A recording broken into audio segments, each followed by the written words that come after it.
بسم الله الرحمن الرحيم. Iran is striking a US-run military base. Iran পিছু হচ্ছে না, বরং এখন শুরু হয়েছে আসল প্রতিরোধ। মাঠের যুদ্ধের আড়ালে চলছে আরও ভয়ঙ্কর প্রস্তুতি। মার্কিন গোয়েন্দা সংস্থা স্বীকার করেছে তারা জানে না ইরানের 400 কেজি সমৃদ্ধ ইউরেনিয়াম এখন কোথায়। এই ইউরেনিয়াম যথেষ্ট 10টি পারমাণবিক বোমা বানাতে। ভাবুন একবার, 10টা বোমা।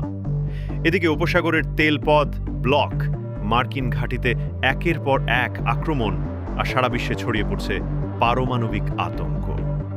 আয়াতুল্লাহ খোমেইনি একবার বলেছিলেন, আমেরিকা এক ধরনের কুকুর, তুমি ভয় পেলে ও দৌড়াবে পেছনে, কিন্তু সামনে দাঁড়ালে ওই পালাবে।